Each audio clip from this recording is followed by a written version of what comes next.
Assalamualaikum warahmatullahi wabarakatuh. Selamat pagi, selamat siang, selamat sore, selamat malam guys, para pemuda-pemudi bangsa, generasi bangsa. Kepada para orang tua kami yang kami hormati, semoga Bapak dan Ibu sehat-sehat selalu. Kepada adik-adik kami yang selalu berjuang untuk kemudian belajar bersungguh-sungguh dalam menggapai mimpi dan harapannya. Kepada rekan-rekan sebaya seperjuangan, tetap semangat dalam memperjuangkan targetan dan cita-citanya menuju kehidupan yang lebih bahagia dan yang lebih sejahtera lagi. Rekan-rekan sekalian, pada kesempatan yang mulia ini saya tertarik ngebahas terkait pengaruh video game di masa usia belajar anak-anak saat ini. Kita mulai dari awal ya. Ketertarikan anak-anak atau tanda kutip mereka yang sedang dalam proses studi, baik pada level SD, SMP, maka dan bahkan mungkin sudah sampai pada level SMA, maka sudah menjadi hal yang lumrah. Video games, apalagi games online, adalah merupakan sesuatu yang sangat familiar bagi mereka. Adalah merupakan sesuatu yang sangat-sangat mereka inginkan. Adalah sesuatu yang sangat-sangat membuat kenyamanan bagi mereka. Sehingga kalau mereka sekali saja tidak bermain game, merasakan kebosanan dalam hidup dan bahkan merasakan masalah yang besar dalam hidup ini. Ibarat orang yang sudah menjadi pemabuk, candu mabuk, maka ketika dia sekali tidak mabuk, maka dia akan mengalami kesulitan untuk menghilangkan mabuknya. Akan tetapi ketika seseorang itu mampu menghilangkan mabuknya sekali dan berkomitmen untuk istiqomah dan konsisten dalam masa-masa berikutnya untuk tidak bermabuk-mabukan, maka sudah otomatis dia akan menghilangkan kecanduan dalam dirinya mabuk. Begitupun seorang perokok sekalipun, ia tahu dampak negatif dari merokok. Tetapi ketika dia perlahan-lahan mencoba menghilangkan diri dari rokok, maka itu akan menjadi sebuah kebiasaan kalau memang terpatri dan termotivasi dari dalam diri yang paling dalam. Apalagi orang-orang yang sudah dewasa, pasti pola pikirnya juga semakin hari semakin dewasa. Kalau dia merokok, mungkin pada saat muda ia merasa puas untuk merokok. Ketika dia semakin hari semakin dewasa, apalagi sudah menikah, maka yang dia pikirkan, oh iya ya, aku sudah punya tanggungan istri dan anak, biaya kehidupan semakin berat, maka otomatis banyak hal yang harus aku lakukan, banyak hal yang harus aku kerjakan, banyak tanggungan yang harus aku lakukan. Maka teman-teman sekalian, sahabat-sahabat sekalian, biasanya orang-orang seperti itu maka langsung meninggalkan itu dan memaksakan diri untuk meninggalkannya. Karena kalau tidak dipaksakan, maka dia akan balik terjangkiti. Apapun itu, hal-hal yang negatif yang sudah menjadi kebiasaan, itu akan hilang dengan sendirinya ketika kebiasaan itu dihilangkan juga dengan sendirinya. Bagaimana cara menghilangkannya? Nah, cara menghilangkannya adalah dengan cara memotivasi diri, menyemangati diri bahwasannya itu tidak layak untuk dilakukan. Yang pertama. Dan yang kedua adalah menyibukkan diri dengan hal-hal yang bermanfaat. Misalnya nih, kepingin sekali merokok. Karena kalau suatu hari tidak merokok, galau dan frustrasi misalnya. Maka memaksakan diri untuk melupakan kata-kata rokok dalam diri dan terus-menerus memastikan diri untuk banyak kesibukan. Misalnya break dalam kerjaan, bantu istri memasak, bantu istri nyapu, ajak anak ngobrol-ngobrol dan lain sebagainya. Pokoknya intinya banyak kesibukan. Kalau misalnya tidak bisa lagi, maka bawa tidur, istirahatkan tubuh kita sejenak sehingga lupa. Ya. Dan ketika itu terus-menerus konsisten dilakukan dalam beberapa bulan, maka akan kehilangan ya kebiasaan-kebiasaan itu. Teman-teman dan sahabat sekalian, kita kembali ke tema bahwasanya pengaruh video games terhadap anak sangatlah berpengaruh ya kepada anak. ada pengaruh negatifnya, ada pengaruh positifnya. Sebagaimana tadi di awal di mukadimah saya sudah katakan, contohnya perokok dan pemabuk juga ketika dia membiasakan diri untuk menghilangkannya, maka dia akan terbiasa, apalagi dia sudah dewasa. Tetapi beda dengan anak-anak. Kalau anak-anak dia tidak punya mindset berpikir akan modal yang ia keluarkan. Apalagi main games online kan biasanya kan beli akunnya segala macam, ya kan? Harus dengan uang gitu kan. Isi pulsa, token dan lain sebagainya harus dengan uang. Isi paket harus dengan uang. Tapi dia tidak kepikir ke sana. Ia hanya pikir kenyamanan dan kesenangannya. Karena memang anak-anak itu lumrahnya berpikirnya bukan berpikir spekulatif seperti orang-orang dewasa. Bukan berpikir ke depan, tetapi berpikirnya masih kekanak-kanakan. Namanya juga anak-anak ya. Apa yang dia rasa senang, itu yang dia lakukan. Maka dalam hal ini perlu peran orang tua, guru, dan keluarga di sekitarnya. Tapi kita fokus dulu kepada dampaknya dulu. Baru nanti di akhir saya akan sampaikan terkait solusinya. Ya teman-teman sekalian. Yang pertama adalah dampak positif. Jadi orang-orang, anak-anak ketika dia bermain games ada juga positifnya ya. Salah satu dampak positifnya adalah ia menemukan teman yang se-circle dengannya atau sesuai dengan maunya dia. Kalau dia suka games, maka ia berteman dengan para pemain games. Bahkan di dalam games itu mereka bisa berdialog kan. Kita tidak jarang mungkin melihat anak kita sedang sering ngobrol ya dengan teman-temannya melalui games. Dia tetap berkomunikasi walaupun jaraknya melalui virtual ya, tidak langsung, tetapi seolah-olah mereka sedang melakukan itu yang disebut dengan mereka sedang bergame ria gitu kan. Yang pertama, mereka akan menemukan circle-nya. Itu positifnya. Dampak positif yang kedua adalah anak-anak yang bermain game adalah ia akan lebih cenderung merasa nyaman dan rileks dengan apa yang dia kerjakan dan menghilangkan tekanan dalam dirinya ya. Ia tidak menghadapi sebuah tekanan yang besar dalam dirinya. Sehingga anak-anak yang sering main game itu lebih cenderung ceria, apalagi ia berhasil meraih kesuksesan dari gamesnya itu. Misalnya dia menang tanding event dengan teman-temannya dan lain sebagainya. Ia nyaman dengan hal itu, ya, mengalami sebuah kenyamanan yang ia tidak dapatkan di dunia nyata mungkin.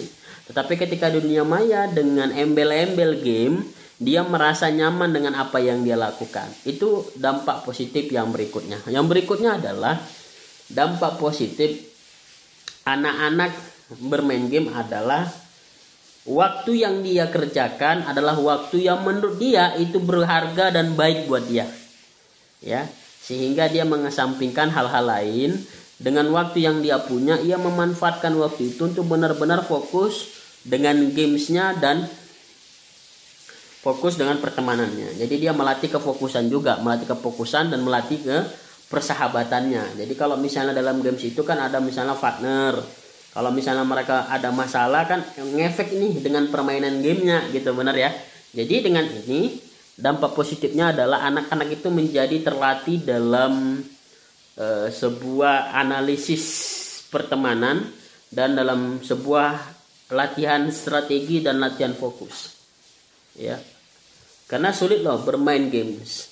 Saya saja pernah sekali main game. Saya ini tipe orang yang mudah bosan ya. Jadi kalau udah main game sebentar saja, setengah jam saja saya sudah kehilangan motivasi untuk bermain games lagi. Lah, anak-anak ada tidak bosan dengan games-games yang mungkin itu selalu diulang-ulangnya setiap hari, bahkan berjam-jam. Kenapa? Karena bagi mereka itu fashionnya menarik buat mereka. Bahkan banyak anak-anak games itu jadikan uang. Dia tampilkan di YouTube, ya search di Facebook dan di YouTube, orang banyak ngomen dan lain sebagainya sehingga menjadi cuan di beberapa orang. Dan bahkan banyak YouTuber senior mungkin menjadi trend center mereka, motivator mereka untuk bisa sesukses para gamers yang berhasil di dunia YouTubers. Jadi banyak hal ya. Motivasinya adalah bisa juga menjadi motivasi jangka panjang gitu ya. Dan terkadang anak-anak yang sudah bermain games, ia bisa cenderung lebih dewasa dalam berpikir pada saat dia main games. Pada saat dia di luar dia merasa tidak nyaman dengan kehidupan nyatanya, sehingga dia kembali seperti anak-anak pada umumnya, ya, suka merajuk dan lain sebagainya. Nah, ini dampak positifnya dan lain-lain. Kemudian dampak negatifnya, banyak sekali dampak negatifnya. Yang pertama adalah kecenderungan anak-anak menghabiskan waktu dengan hal sia-sia, sehingga dengan games tadi anak-anak mengesampingkan agenda lainnya karena dia terlalu fokus dengan games tadi. Yang kedua, kecenderungan anak-anak ngebantah, ngelawan, atau bahkan berbohong kepada orang tua bahkan guru sekalipun di sekolah. Ya, apalagi kalau jam-jam tertentu, ya, anak-anak ketika tidak datang guru senang banget bawa handphone main games. Makanya ada beberapa sekolah yang saya sangat support ketika sekolah itu melarang muridnya membawa handphone. Kalaupun mereka membawa handphone, maka handphonenya ditahan oleh gurunya.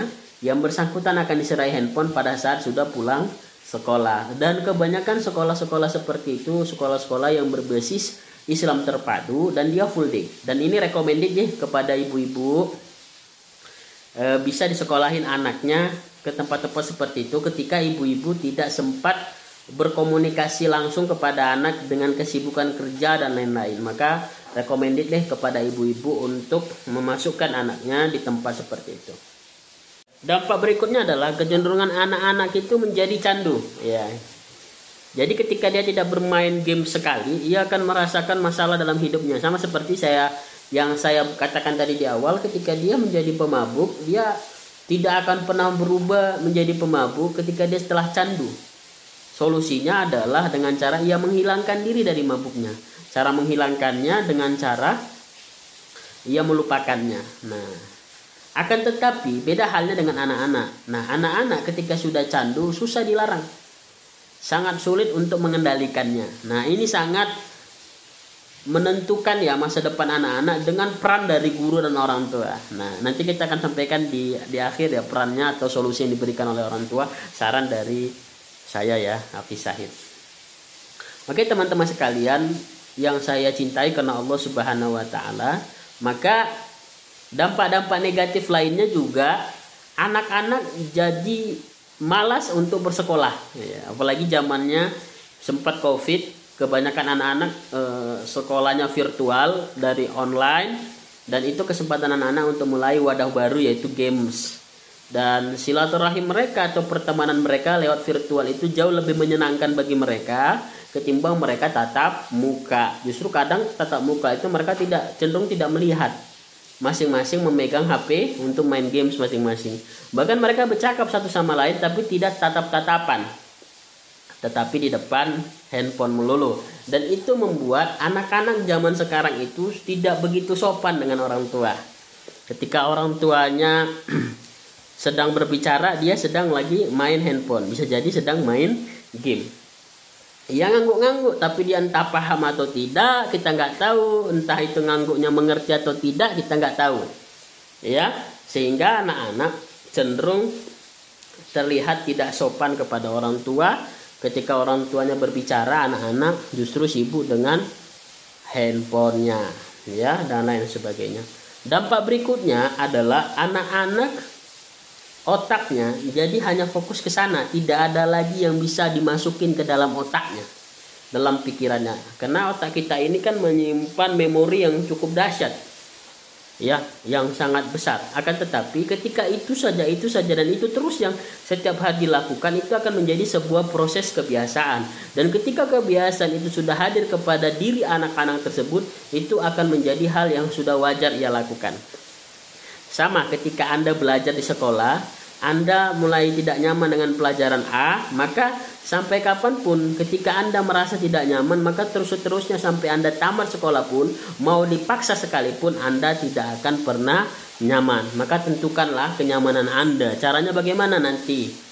Di channel-channel berikutnya silakan Anda lihat di channel YouTube kami terkait trik-triknya di YouTube Hafiz Syahid ya. Kita fokus ke sini dulu.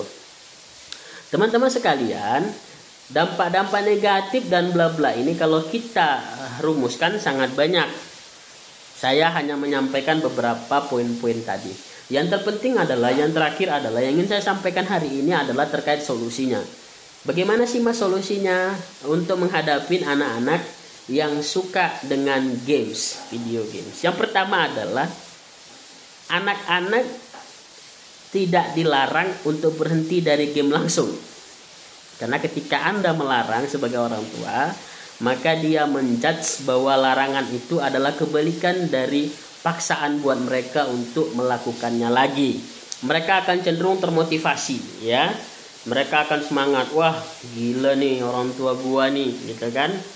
Gua dilarang-larang, emang dia siapaan larang-larang gua, hidup-hidup gua kan gitu.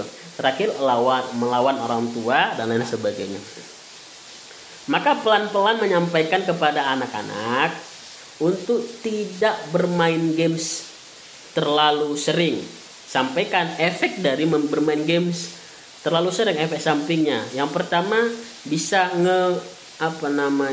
bisa membuat kesehatan Anda terganggu. Baik mata, pikiran, postur tubuh, sakit dan lain sebagainya itu sangat gampang terjangkiti bagi pemain games.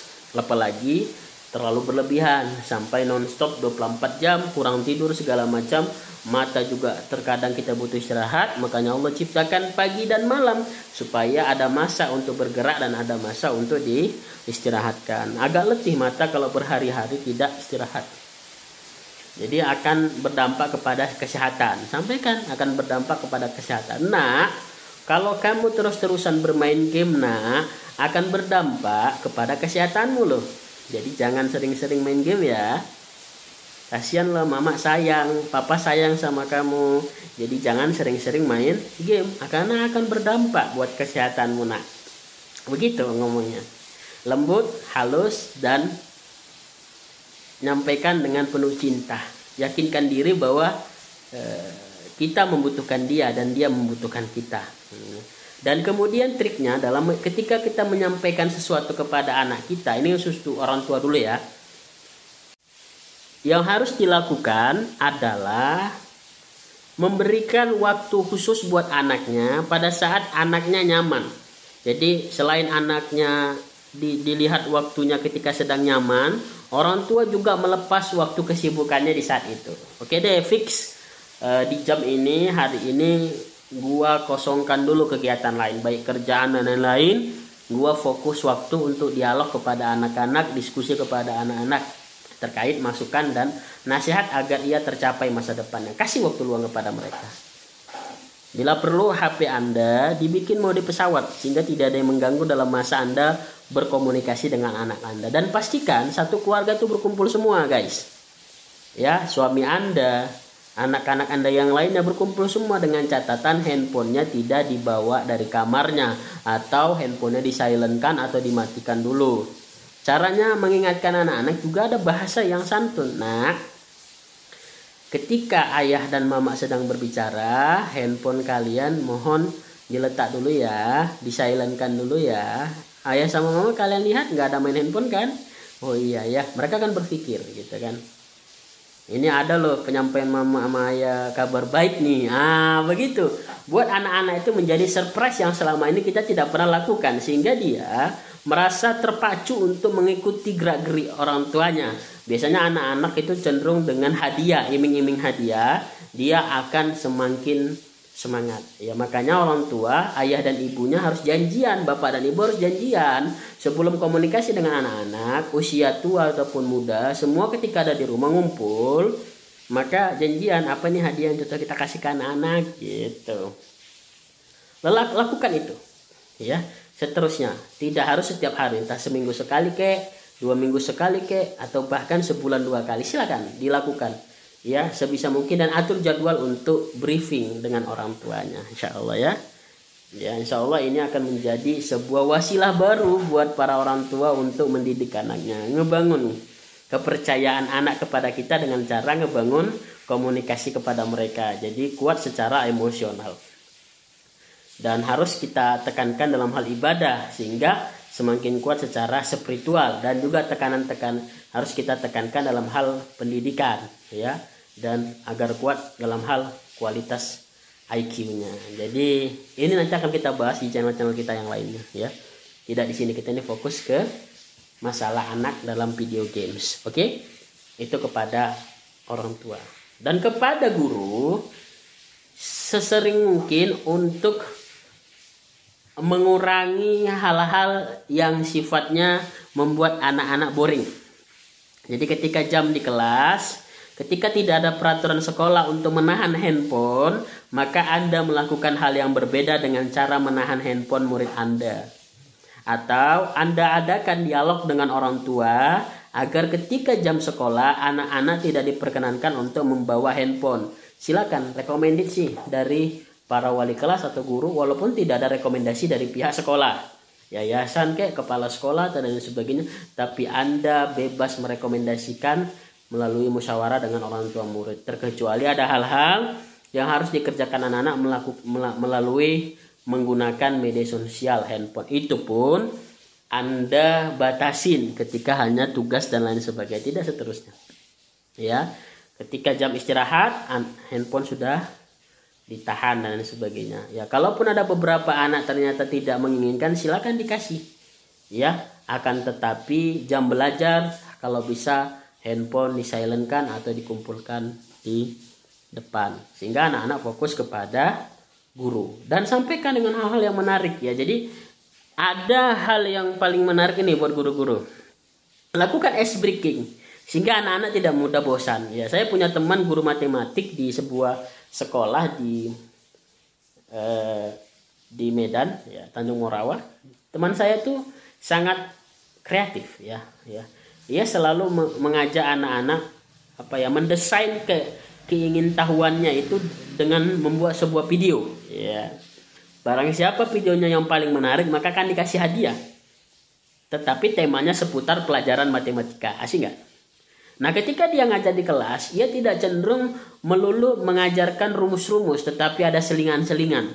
Ada ice break itu semacam games yang berkaitan dengan hitung-hitungan sehingga anak-anak tidak ngebosanin. Selanjutnya, usahakan Anda tidak menghukum murid-murid Anda terlalu dalam sehingga murid-murid Anda akan semakin membenci Anda, gitu ya. Jadi hilangkan rasa kebencian, memunculkan kebencian kepada murid-murid Anda karena ini akan berbahaya dengan psikis mereka kepada Anda. Dia akan menjadi pribadi pendendam dan dia tidak akan suka dengan Anda. Apalagi ketika dia masih zaman-zamannya belia ya, masih anak-anak banget. Dia sangat mudah merekam. Jadi ketika SD, SMP sebisa mungkin Anda lebih bersabar untuk menghadapi murid-murid Anda. Kecuali Anda sudah SMA, murid Anda sudah SMA atau bahkan mahasiswa, maka pola pemikiran atau penyampaiannya beda lagi, tidak kanak-kanak, tapi lebih ke kedewasaan penyampaiannya. Jadi sangat berbeda setiap masa. Itulah studi yang diterapkan oleh pemerintah sebenarnya bagus ya, SD, SMP, SMA, karena memang itu idealnya ya. Tidak baik juga kalau terlalu cepat selesai dan tidak baik juga terlalu lama gitu. Jadi standarisasi yang sudah dibangun oleh pendidikan Indonesia itu sangat pas rasa saya, sehingga membuat anak-anak lebih cenderung sibuk dengan kegiatan kependidikan. Ada masa di mana anak-anak itu tidak lagi fokus ke pendidikan tapi dia fokus ke karirnya, ada masanya. Walaupun ya separuh dari kehidupannya tidak full lah, tapi yang pasti dia sudah punya bekal ilmu sehingga dia memiliki semangat lagi untuk menggapai mimpi-mimpinya yang tidak lama lagi dia akan gapai gitu ya. Jadi sebagai seorang guru Anda usahakan Anda menjadi sahabat buat murid Anda. Anda menjadi orang tua keduanya di sekolah. Kalau bisa murid Anda itu curhat kepada Anda gitu. Jadi tetapi Anda harus profesional. Ketika jam belajar maka Anda melakukan diri sebagai seorang guru mendidik anak Anda. Jadilah pribadi yang profesional. Jadi ketika Anda mengajar di kelas, Anda profesional ya, sebagai guru ya. Kalau di luar kelas maka Anda sebagai sahabat atau teman mereka ya. Buang jauh-jauh ego Anda, buang jauh-jauh harga diri Anda yang terlalu berlebihan. Tidak perlu di zaman sekarang ini. Gak apa-apa bersahabat ada. Apalagi zaman sudah edan begini, anak-anak sudah cenderung lebih cepat dewasa. Maka dengan kerabatan Anda, dengan kedekatan Anda, membuat anak-anak itu lebih sering cerita kepada Anda, dan bahkan bisa lebih terbuka lagi. Hal-hal yang tidak pernah diceritakannya di rumah bisa diceritakan kepada gurunya. Anda hanya sebagai pendengar budiman, jangan langsung memberi masukan atau nasihat. Terkadang anak-anak tidak suka diceramai terus-menerus, apalagi waktu durasi yang cukup lama. Maka minimalisir Anda menceramai anak-anak murid Anda.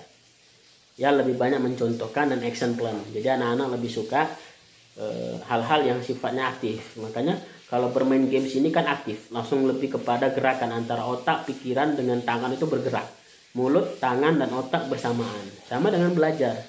Jadi ketika Anda mengajar dimanapun Anda berada, jangan Anda mengajar, jadikan murid Anda sebagai pendengar. Tidak, kasih jeda untuk Anda diskusi dan dialog dengan murid Anda. Ada beberapa murid yang ketakutan, menjadi deg-degan. Itu adalah sebuah awal yang baik kalau menurut saya. Ada dia memang orangnya mentalnya sudah kuat, ya kan, sehingga ketika Anda tanya apapun itu, dia tahu atau tidak tahu, dia bodoh amat. Yang penting dia menyampaikan jawaban dari pertanyaan Anda. Ada seperti itu. Maka ngebangun FGD itu juga baik ya, selain ice breaking ya, ice breaking dan FGD. Nanti deh trik-triknya sangat banyak buat para guru-guru. Ya, kita nanti akan coba sharing di Facebook, mungkin di YouTube kami Hafiz Said. Kita akan lebih banyak sharing ya, dan channel-channel partner kami di Instagram. Ini insya Allah nanti ini akan tayang berpartner dengan salah satu sekolah tinggi ilmu ekonomi ya, di IPMI ya, di Medan ya kalau tidak salah ya. Mereka akan berpartner dengan kita untuk menyampaikan materi-materi ini, dan insya Allah ini akan terus-menerus bersambung, sehingga Anda jangan keluar dari kita, tetap stay on dengan kami. Insya Allah kami akan memberikan hal-hal baru dan masukan-masukan berharga, motivasi kepada Anda. Baik Anda sudah pernah mendengar atau belum, jadikan ini sebagai asa ulang pelajaran Anda. Dan saya juga terus-menerus belajar agar kita sama-sama memberikan yang terbaik buat generasi bangsa ke depannya. Yang terakhir yang ingin saya sampaikan, jangan pernah menyerah untuk Anda meraih mimpi-mimpi Anda. Wahai para orang tua, mimpi Anda belum selesai sebelum Anda melihat anak Anda sukses. Kalaupun ternyata usia Anda tidak sampai melihat anak Anda sukses, paling tidak Anda sebagai orang tua sudah menerapkan peran Anda sebagai orang tua, sehingga mudah-mudahan ini akan menjadi kenangan-kenangan indah buat anak Anda ketika Anda sudah tidak ada lagi di muka bumi. Anda akan dikenang sebagai orang tua yang peduli dan sayang kepada anak Anda. Ya, jadi jadikanlah Anda sebagai orang tua, tidak hanya orang tua, juga sebagai sahabat, juga sebagai rekan, teman, atau tempat-tempat curhat bagi anak-anak Anda. Begitupun guru, jadikanlah Anda sebagai guru yang produktif, disenangi oleh murid dan disayangi oleh murid-murid Anda. Saya yakin kita akan menjadi hebat ketika kita mampu menghebatkan orang lain. Terima kasih, tetap semangat kawan-kawan, tetap bangun spirit baru dalam diri kita, yakini, usahain, dan jangan lupa doain. Terima kasih. Billahi taufiq wal hidayah, waridha wal hinayah. Sampai jumpa di konten kami berikutnya. Assalamualaikum warahmatullahi wabarakatuh.